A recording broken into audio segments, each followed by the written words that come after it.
This podcast is presented by Skies Magazine. If you're interested in the Canadian aviation industry, Skies is your go-to multimedia resource for the latest news, in-depth features, stunning photography, and insightful video coverage. Whether you're an aviation professional or enthusiast, Skies is dedicated to keeping you informed and bringing your passion for aviation to life. Visit skiesmag.com to learn more and subscribe to stay updated on all things Canadian aviation. Fuel and ignition switches on. RPM switches set. TD switches normal. Doors and hatches closed. Light out. Strobe light on. Restart check is complete. Clear left. Engineers, start number 2. Starting 2. Wind 310 Pilot Project Podcast. Clear takeoff. Runway 31 left.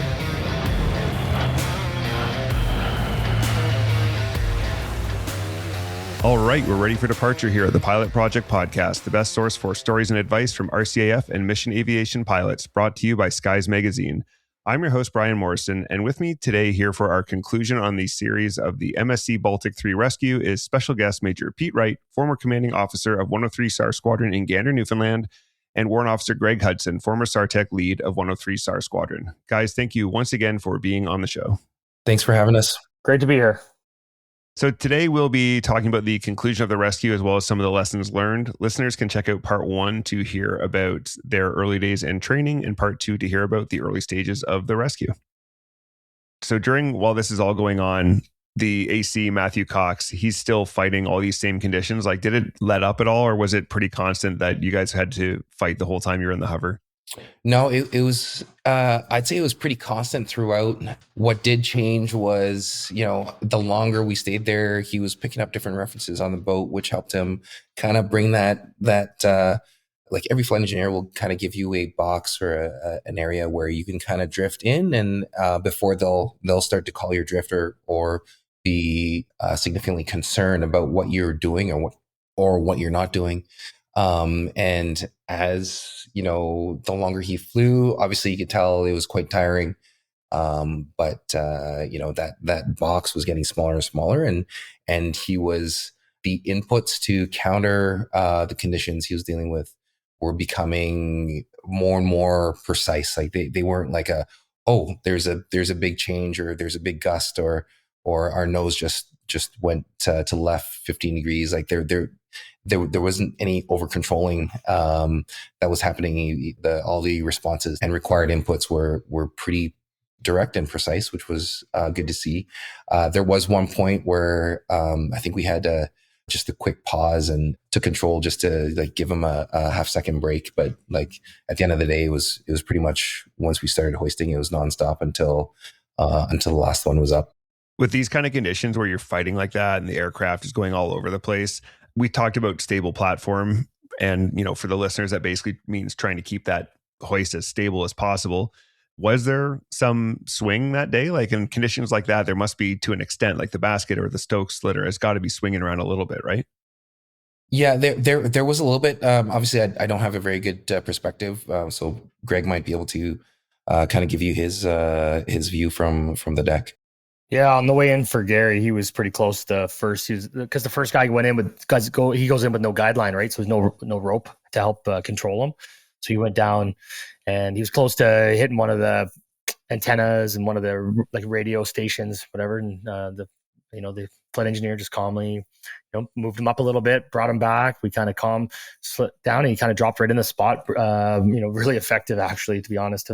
I know Pete's, saying the conditions were pretty aggressive, but from us in the back, it felt pretty smooth from what compared to the boat. To be honest, it was like, sometimes you're in the helicopter and like, oh my god, get me off this helicopter, get me on the ground, and then you're like, get me off this boat, get me back on the helicopter. So the difference between the platform of the helicopter and the boat that day, the boat was moving much more aggressively, like we said, with the slippery deck.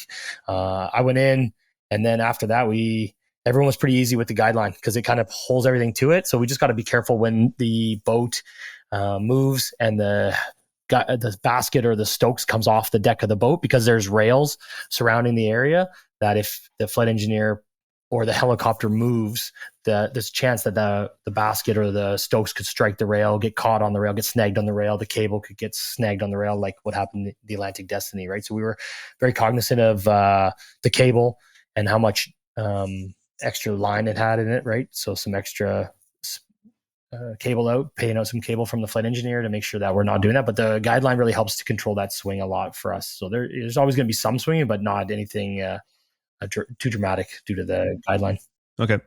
Yeah, and I'd say like from the flight engineer, Todd was exceptional that day. He was super calm, and the one comment that I'll never forget that he made at the airport in Deer Lake, I was like, "Todd, good job." He's just like, "Well, it was just like a training flight, but with 20 hoists." And I was like, "Dude, this is a big deal." And he's just like, "Well, I just treated it like another training flight." And you can tell like throughout he was super calm. Like you never really got any sort of nervous excitement or anything in his voice. He was just kind of like, calling what he's seeing, and we're giving him the, feedback from the front. And it truly did, conditions aside, it truly did function like it should and it would during training or another SAR mission. But I think Todd is also very, very modest, and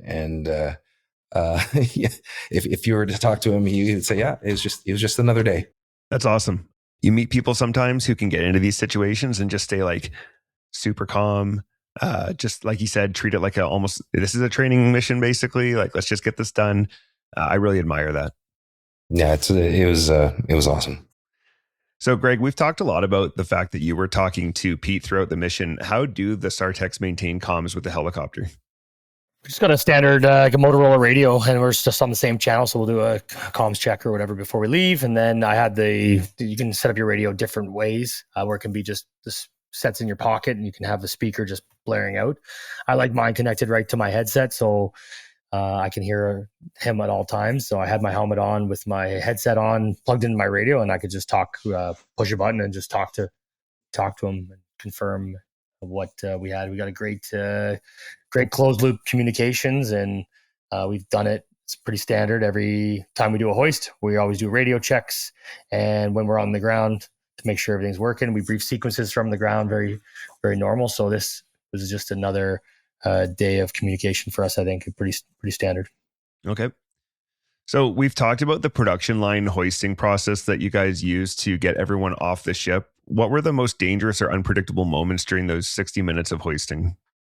I know for us on the deck, it was the slipperiness of the deck. The deck was covered in ice. So when Gary and Alain were guidelining, because they just kind of switched off at one point, just getting like you're getting smashed against the wall behind, because they're backing onto to part of the ship. So there's no grip on on your feet or on your knees. So you weren't able to, so as the boat moved, you would slide towards or away from the basket and the stokes. So obviously being in jeopardy of getting that in the face or in the teeth as it starts to go up in the guideline sequence, that's a bit of a hazard. Once the basket started come down, we had like a pretty slick assembly line. Alain was on the basket doing the guideline. The basket, with the rope, he can bring the basket right to him. And then I was on the corner, and there's a handrail on the corner, and Gary was in the doorway. So Gary was prepping patients in the doorway, and then he was sending them out to me, and I was bringing them along the rail because they were also slippery, obviously. So I was holding to make sure. I'm like, man, these guys aren't injured right now. The last thing we need is someone to get injured, because we're not taking care of them as we get them off the boat. So I'd hold them right to the corner. And then as the basket came down, Alain would slide it over to me like a curling rock on the ice, and I would just kind of catch it and load the guys in. And we had and I'd hold the basket and the line and clear the cable, brief. The passengers were already briefed by Gary in the doorway.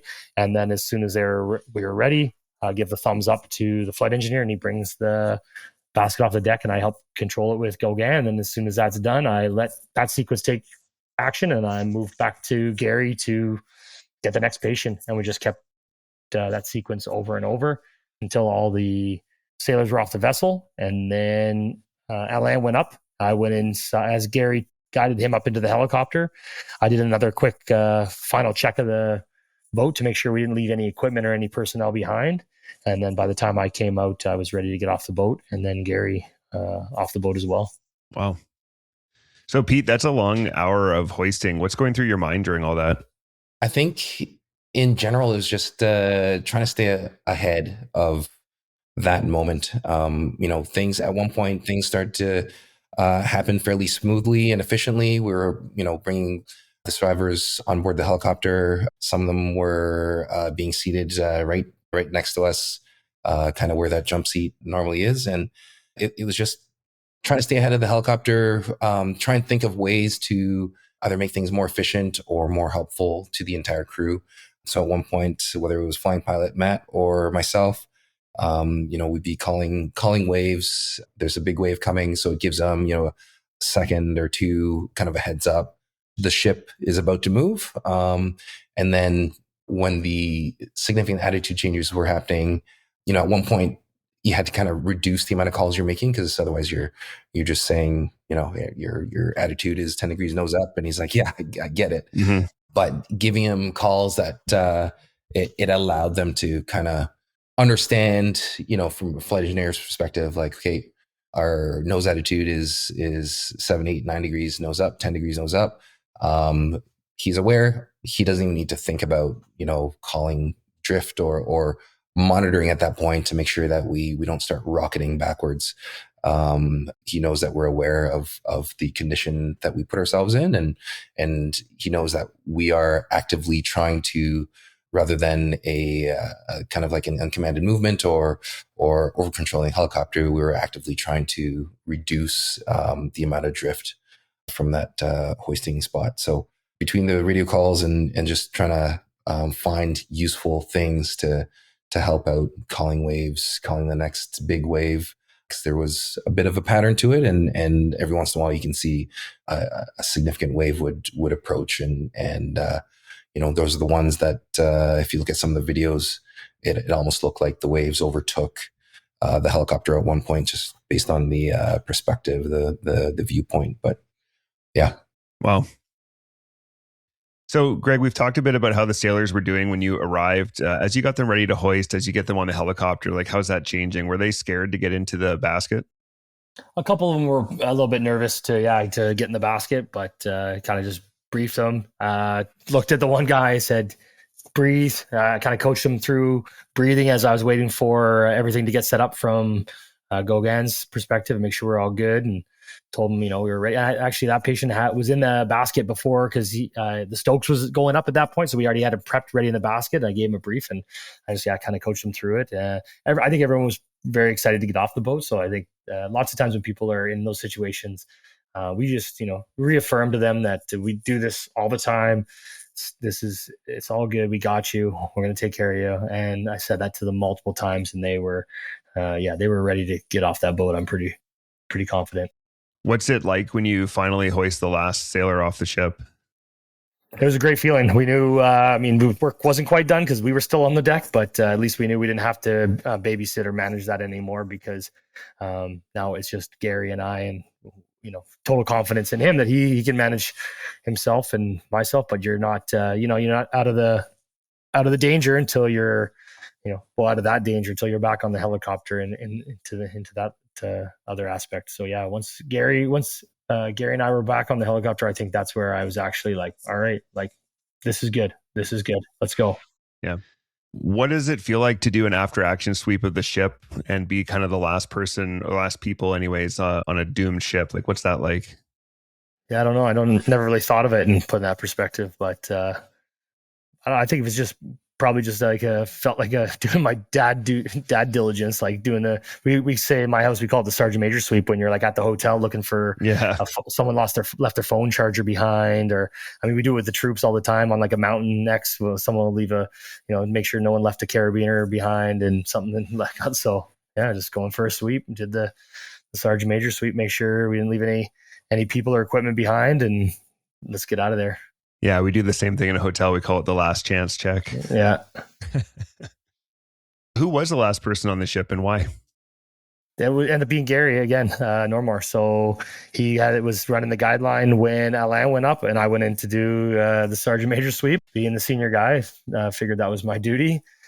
And so, yeah, I cleaned up the stuff I could and then grabbed Gary was guidelining. So it made sense to leave him on the guideline. I confirmed with him he was good with that. Solid operator. So he's like, yep, good to go. I hooked up, sent me on the line. And then obviously he doesn't, there's no line for Gary because the first man in and the last man out don't have a guideline attached to them. So he, disconnected everything and came off the ship.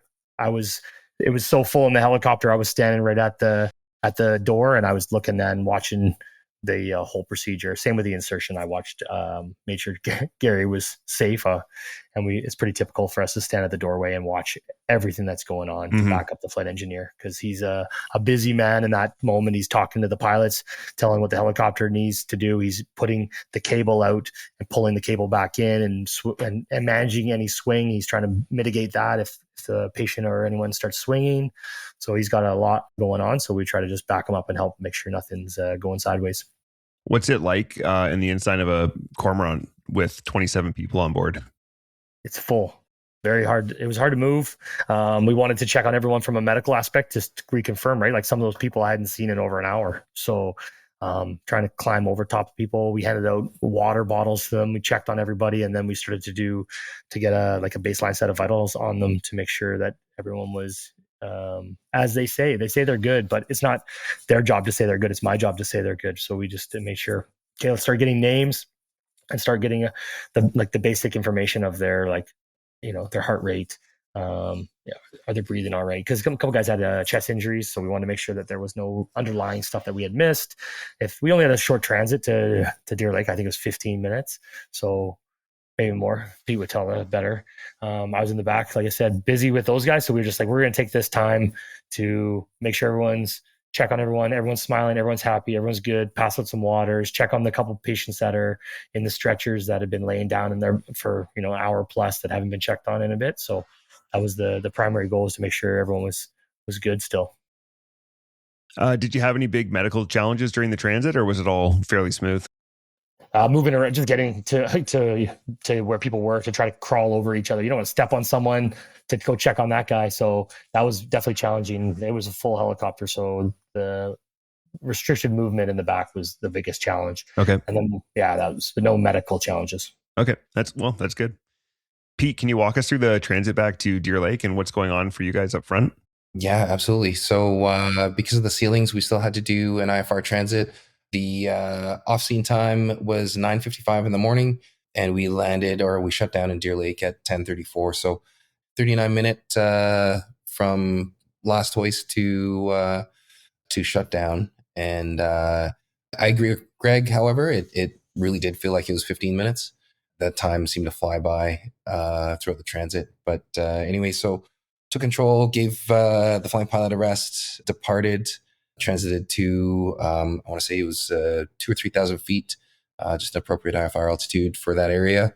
And then started to communicate because people were, I was doing my best to keep up throughout the hoist evolutions and in between hoist sequences, trying to update the Rescue Coordination Center. I had known that a cormorant was on standby in both Deer Lake and the Madeline Islands. And, at that point it was kind of like, hey, let's aviate, navigate, communicate. So fly the plane, make sure we're all safe. But, and once we got pointed in appropriate direction for Deer Lake and we're starting to pick up, get to an altitude where we can get radio reception, we picked up an IFR clearance to Deer Lake for the landing. And at that point, communicating with the rest of the world, started with the Herc.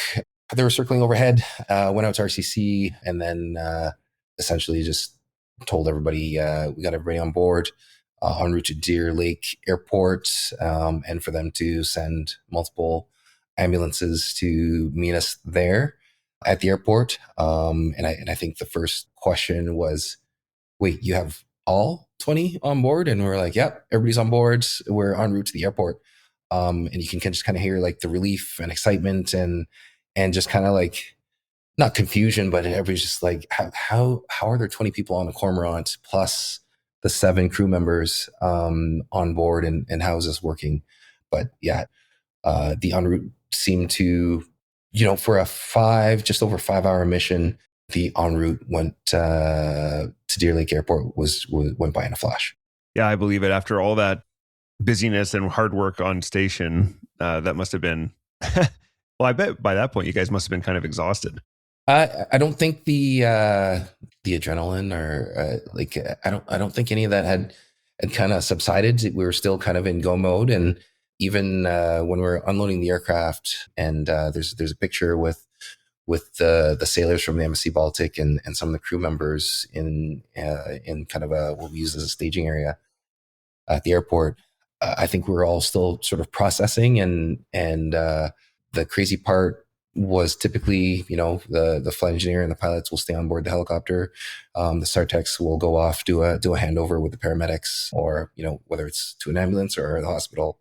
And we don't necessarily see that part, and we don't necessarily interact with any of the survivors very much after they leave the aircraft. But since we had shut down and we were helping kind of bring people into the airport, we were all there and kind of witnessed. And I will say it was pretty incredible and pretty and humbling all at the same time.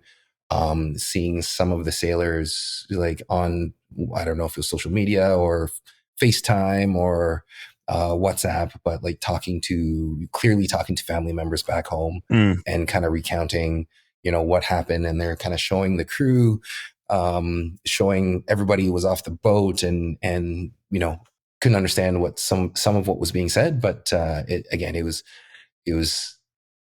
those moments that it's kind of like, yeah, this is why we train. This is why we do what we do is to ideally get to this moment where, folks that if they had no possibility to get off that boat, at that point we weren't sure what was going to happen or what could have happened. So yeah, quite the experience for sure. Greg, can you walk us through the handover at Deer Lake and what stands out from that moment for you? Yeah, well, we had that second helicopter that was coming from Gander, and they heard the radio call. I think they were pretty close, and they heard the radio call that we had got everyone off the ship. So they headed to Deer Lake, landed there, and then they helped transfer. So they had organized stretchers and wheelchairs and everything, and they were so helpful. The 3 SAR Techs there, plus the other crew member, they just helped get everyone off the helicopter safely, usher everyone indoors to do all the handovers with the paramedics, get all the documentation. We took pictures of all their passports, so we had their names and their information. They helped do all that. So that was great. And like Pete's saying, like we're very mission focused, and I don't, for me, the mission doesn't end until you get home safely. So even though that part is to unload those patients and those passengers was great, that's a good milestone. But okay, now we need to get gas, get reset, and we got to fly home through the opposite direction. Luckily we had a tailwind, so it was a nice fast ride home, but got to get home and reset and figure out what's next. And I mean, even that I feel like this mission's dragged on quite a while, because I think I've done more emails, administration, and talking about the mission than the time we spent in the hover. Yeah. But that's part of the job I want to represent for SAR and show what work we did and how it affects the outcome for 20 people. Like that could have been just as easy a day of 20 people not going home to their families. So yeah, a great reward from the SAR point of view. Yeah, I will say, and having that second crew on the ground, you really didn't have to say anything. They were ready to pretty much spring into action and help where they could to make that offload, that handover as efficient as possible. And that's always been a thing with SAR community, whether you're on the East Coast or West Coast. They, whether it's the SAR Techs or the air crew, they're all alike. They're all there to get the job done and make sure everybody gets home safely. And what Greg said was absolutely true. We, despite what had just happened, it wasn't a kind of like a moment of celebration. It was like, okay, let's clean up the helicopter, get the gear that we can, reset, get reloaded, and make our way home. And as it was, because we started, we were on standby that day, but we had home, reset the aircraft, reset our gear, and then everybody had to crew rest. And we were, because our land extraction exercise was delayed by 24 hours, there wasn't time to just kind of like, okay, now I can go to sleep and have a nice lazy Sunday. to kind of catch up on other things. It was, right back into deploying essentially the entire squadron to Deer Lake for a week long exercise, gear included. The one thing I would mention, or I'd like to mention, is, despite having multiple assets, helicopters, 3 helicopters, a Herc, a Coast Guard vessel on scene, all kind of ready, sprung loaded to assist as required. The entire SAR enterprise doesn't operate with hundreds of people in the background.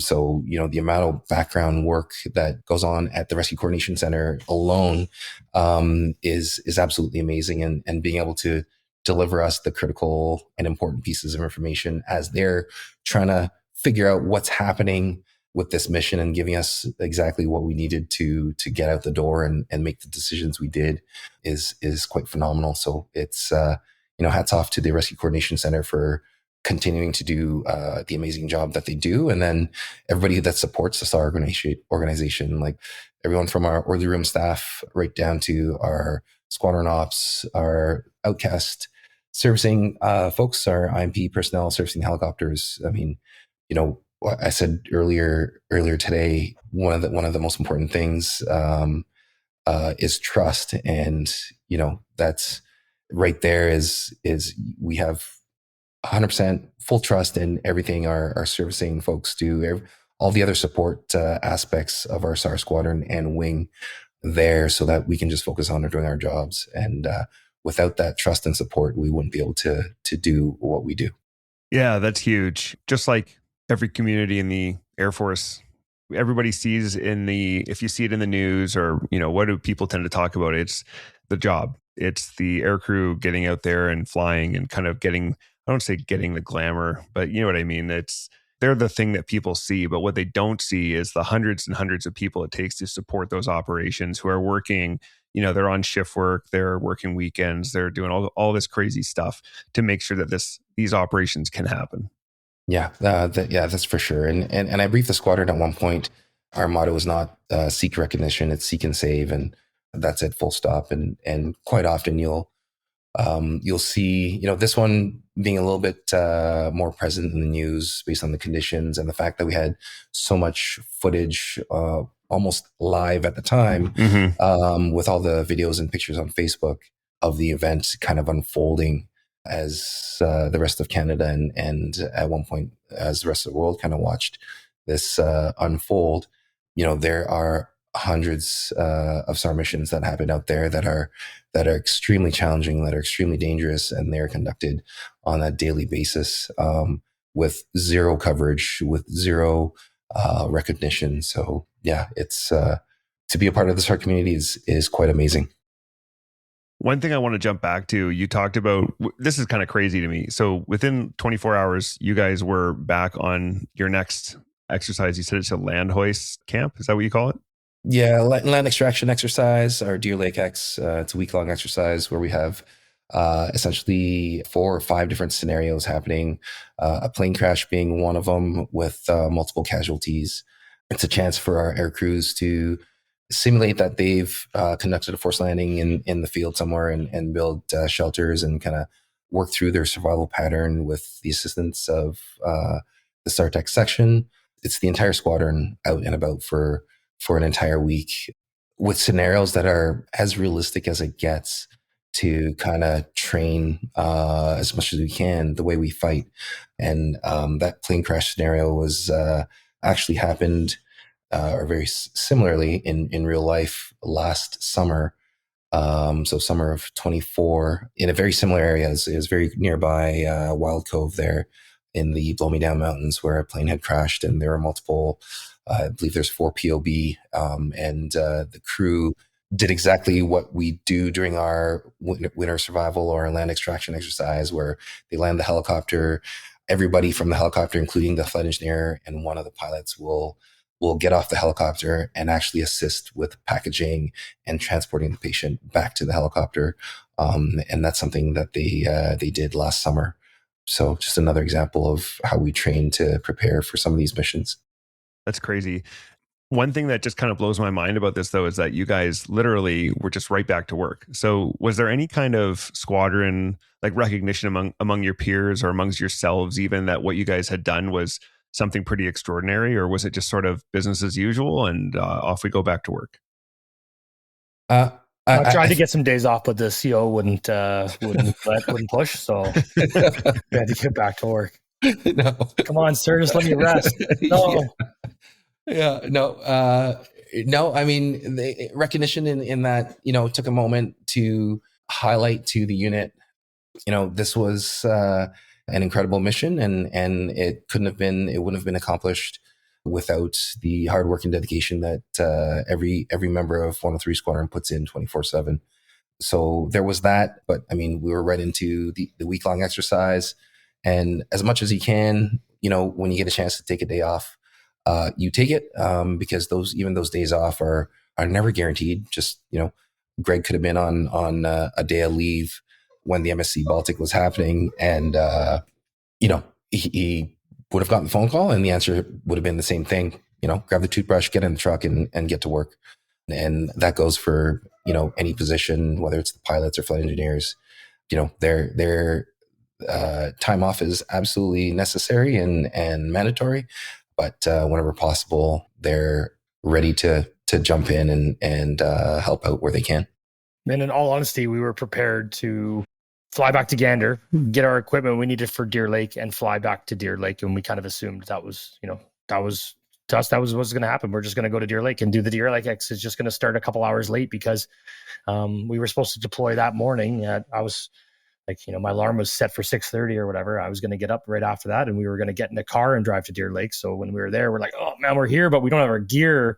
Like, would have been good to bring our gear, but we had no space because we needed the space for the people. Like, did the other helicopter happen to bring our gear? Because then we don't have to go back home. So we were expected just to stay at Deer Lake. And then obviously the CO talked to the OPI for the event and just say, we'll just push it a day, get everyone back home, make sure the helicopters are reset, all the equipment that we used, and just give a quick pause for a day. And then it worked out really well. It was my daughter's birthday the next day, so I got to wake up at home with my kids, gave her a happy birthday hug, and then got in the car and went to Deer Lake. And so it actually was a benefit for me for all the support we get from the families. Like Pete said, it takes a village, and it takes all the families that support all those different crews, people, the IMP, the all the support of the base, everything that and their families that support them. And so it was great to get that win for the family, for the group, for the team. I think 103 as a whole, when we did that mission, sure, we're the crew that went out and did it, but it's a win for the CAF, for the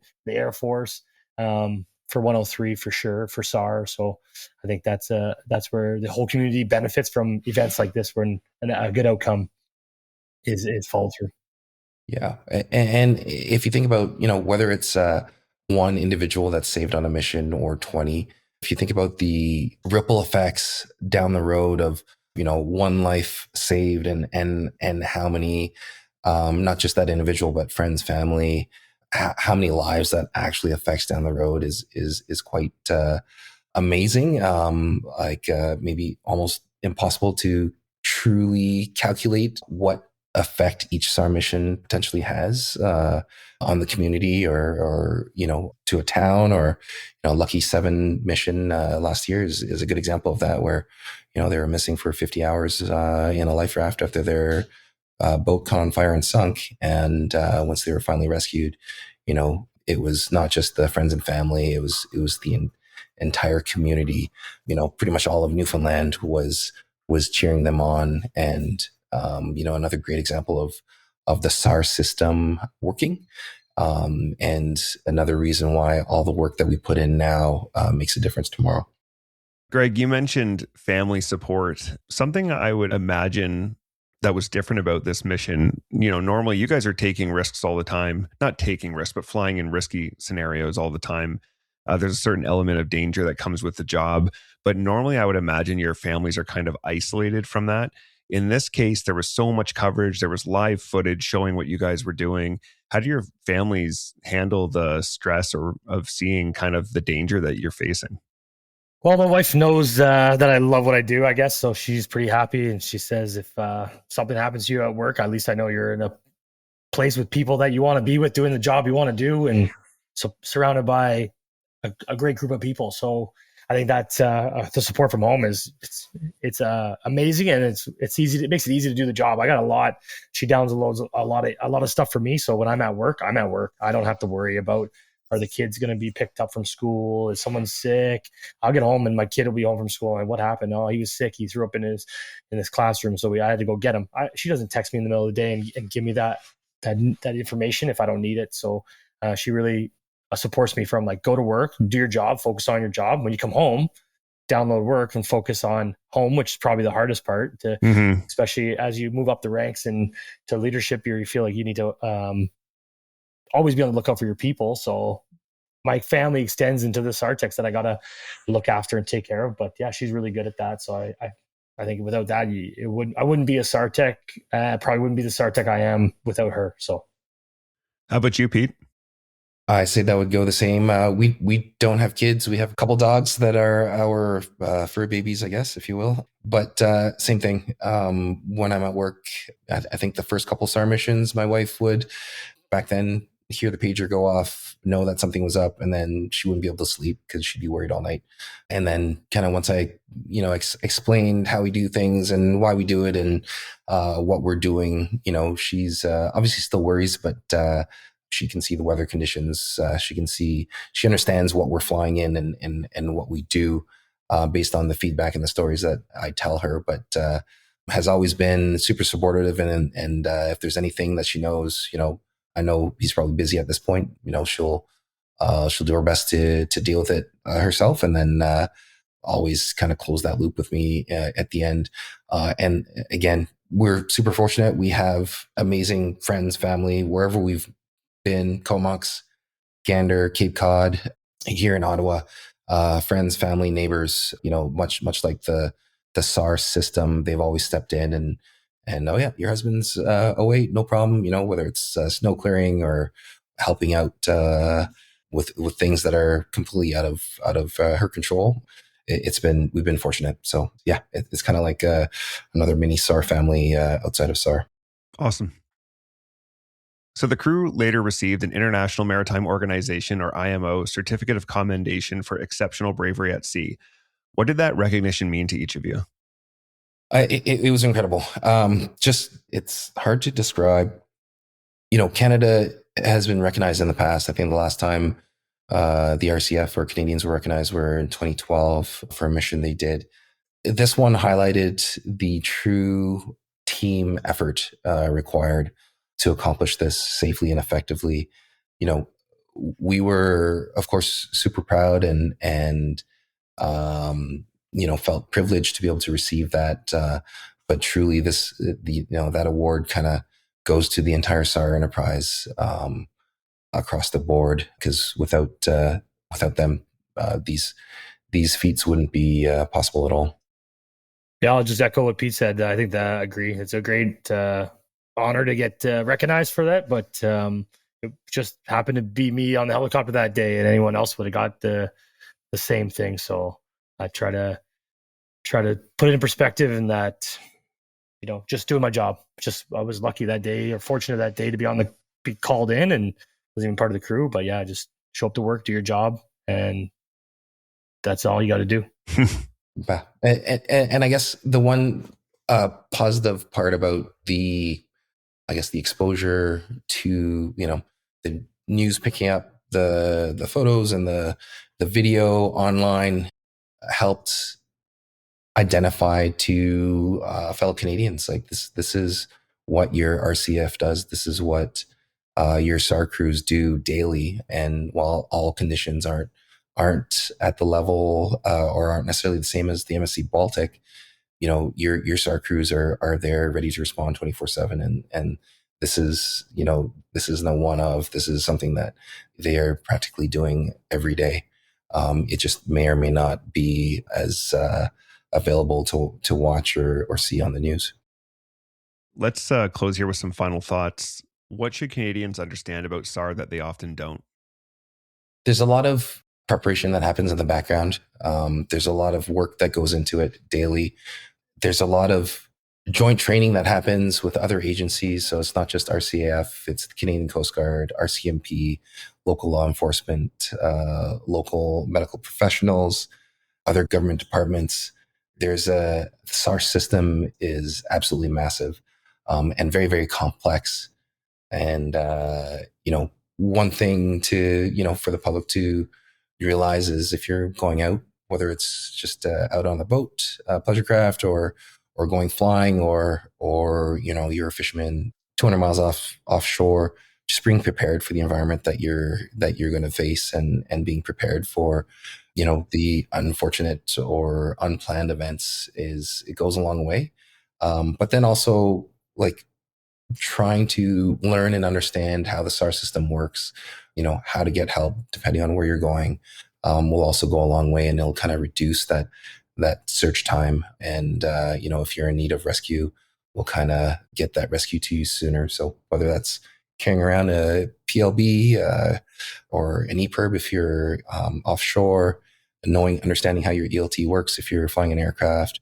A PLB is a personal locator beacon, an EPIRB is an emergency position indicating radio, and an ELT is an emergency locator transmitter. All three are types of 406 megahertz distress beacons used for emergency rescue via satellites.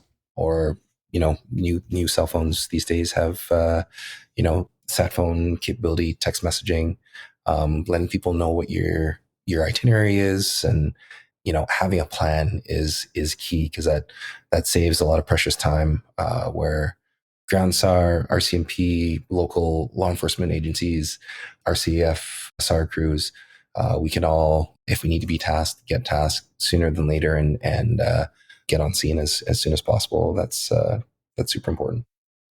Well, I just want people to know that you guys are the customer. We work for you, and we want to be able to give you the best service we can. We train for that. And if you are in need of assistance, call early. Don't hesitate. It doesn't cost you anything. Crews are ready 24/7, 365 to come to the aid of Canadians as required. So the sooner you recognize you're in distress, or you're putting yourself in a situation that you didn't expect, call somebody, make a phone call, and try to get the system launched immediately. Because when we're racing the clock, every second counts for sure. What lessons would you want future SAR crews to carry forward from the MSC Baltic rescue? I'd say ask for help early, bring extra people. Don't hesitate to bring extra people if you can. Sometimes it doesn't make sense if you're trying to trade weight for fuel, but then sometimes it really does. And that extra fuel is not going to matter when the extra hands can make all the difference, or make or break kind of the potential success for your mission. Trust your team, learn your limits, figure out what your arcs are, and learn to play within them, and keep striving for better, keep learning. In the SAR world, the minute you stop learning, I feel like something's wrong. You should always be learning something new, finding ways to either better yourself or better a process. And I'd say the last thing is, if you're not having fun, you're doing something wrong. Yeah, we're limited in Trenton, where I currently am now, with the Griffin for fuel and weight. And I try to teach people that trading equipment for a SAR Tech is a great option. Bring a SAR Tech, the extra SAR Tech over the extra climbing equipment, or the extra bag that you don't need, your night, your equipment for the something that's not related to the mission at that time is a trade-off that I'm willing to accept anytime. I'd rather have a SAR Tech over a bag of winter clothing in most situations. And we didn't think that's not really a cormorant problem normally, because it's such a big helicopter, so much space, so much fuel. So this was an opportunity where we took to say, no, we'd rather have the extra SAR Tech than the extra gear. So get that gear that we don't think we'll need for this mission, that land equipment. This is going to be a marine environment. And we do that same in Trenton on the Griffin. And we just really try to convince people that a human being with a brain, 2 eyes and hands and ears, and can do all these things, all these capabilities, all these senses, that they can analyze what's going wrong, what's going right with the mission, what the mission requires, it's much more valuable to me. We can do this job with very minimal gear, and many SAR Techs and many air crews have proven that over the years. So train your people to work with minimal equipment in the conditions that mimic the environment we expect the mission in. All right. Okay, gents, that brings us to the end of this awesome story. Walking through the MSC Baltic rescue with you guys has been eye-opening, and I think it'll give all of us a deeper appreciation for the skill, teamwork, and determination that brought 20 people home that day. I want to thank you guys for sharing the challenges and the lessons that you learned on this mission, but I also want to thank you for the work you do. It's been a real privilege to have you on the show, so thank you guys so much. My pleasure. Thank you so much. All right, fly safe. Rescue. All right, that wraps up our 3-part series on the amazing story of the MSC Baltic III rescue. Tune in next week to learn all about the seed corn program and hear about how the RCAF is getting ready for all the new aircraft they'll soon be flying. Do you have any questions or comments about anything you've heard in this show? Would you or someone you know make a great guest, or do you have a great idea for a show? You can reach out to us at thepilotprojectpodcast@gmail.com or on all social media at @podpilotproject. And be sure to check out that social media for lots of great videos of our RCAF and mission aviation aircraft.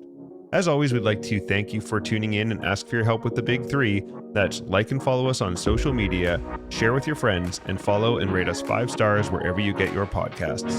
That's all for now. Thanks for listening. Keep the blue side up. See ya!